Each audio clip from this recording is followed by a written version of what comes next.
Hello दोस्तों, geography practical की इस कड़ी में मैं विक्की रंजन आपका बहुत बहुत स्वागत करता हूं। हम लोग देख रहे हैं रिव्यू सेमेस्टर 4 के अंतर्गत ज्योग्राफी प्रैक्टिकल्स को। और ज्योग्राफी प्रैक्टिकल में आज हम लोग करने वाले हैं मॉड्यूल 2 को। मॉड्यूल 2 में हम लोगों ने फर्स्ट में देखा था, फर्स्ट में हम लोग रॉक्स एंड मिनरल्स के आइडेंटिफिकेशन के बारे में जाना था। आज हम लोग जानेंगे cross sections and interpretations of geological map, यानी भूवैज्ञानिक मानचित्र, इसकी व्याख्या। और भूवैज्ञानिक जो मानचित्र है उसमें अनुप्रस्थ काट जो है, क्रॉस सेक्शन, उसका यूज जो है वह कहाँ होता है, क्यों हम लोग यूज करते हैं, इसके बारे में। तो बस वीडियो के अंत तक बने रहिए और अपनी प्रैक्टिकल फाइल को बेहतर बनाइए। चलिए शुरू करते हैं। भूवैज्ञानिक मानचित्र, जियोलॉजिकल मैप। क्या होता है जियोलॉजिकल मैप? तो किसी क्षेत्र के स्थलाकृति मानचित्र यानी जो टोपोग्राफिकल मैप होता है, इस पर रूढ़ चिन्ह, जिसको कन्वेक्शनल साइन कहते हैं, या फिर छाया विधि के द्वारा विभिन्न प्रकार के शैल दृश्यों को, राउट आउटक्रॉप्स जो होता है उसके वितरण और स्वरूप का चित्रण भूवैज्ञानिक मानचित्र कहलाता है। यानी कोई रॉक्स है, उसको दिखाने के लिए भूवैज्ञानिक मानचित्र का यूज हम लोग करते हैं।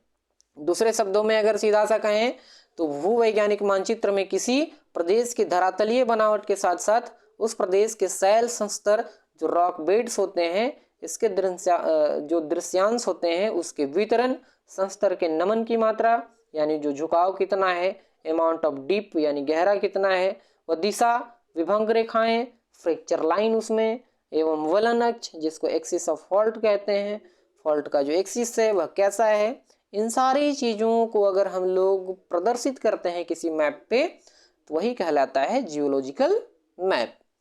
तो ये सब सारी चीज़ों का प्रदर्शन है। अतः इन मानचित्रों के द्वारा किसी प्रदेश की शैल संरचना के लक्षणों को स्पष्ट किया जाता है। लक्षणों को स्पष्ट किया जाता है। आगे देखिए, भूवैज्ञानिक मानचित्रों का इस्तेमाल करके क्रॉस सेक्शन तैयार किया जाता है। भूवैज्ञानिक मानचित्र की सहायता से हम लोग क्रॉस सेक्शन तैयार करेंगे किसी भी बेड रॉक्स का, और ये जो है भूवैज्ञानिक संबंधों को समझने में हमें मदद कर देगा। तो भाई भूवैज्ञानिक क्रॉस सेक्शन जो है इसका इस्तेमाल कहाँ होता है? तो यह पृथ्वी के अंदर ऊर्ध्वाधर तल में भूवैज्ञानिक संबंधों को दिखाता है।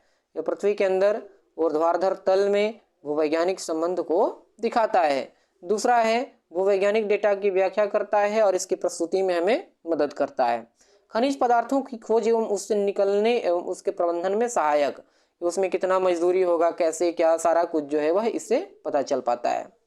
खनिज प्राप्ति की संभावनाओं एवं उसके क्षेत्र में संभावित स्थितियों का बहुत कुछ सही अनुमान लगाना है तो हमें क्रॉस सेक्शन बनाना पड़ेगा, ताकि उसके अंदर के सारी चीज़ों को प्रदर्शित किया जा सके। सतह के नीचे चट्टानों के स्तर का पता लगाने के लिए भी क्रॉस सेक्शन का यूज किया जाता है।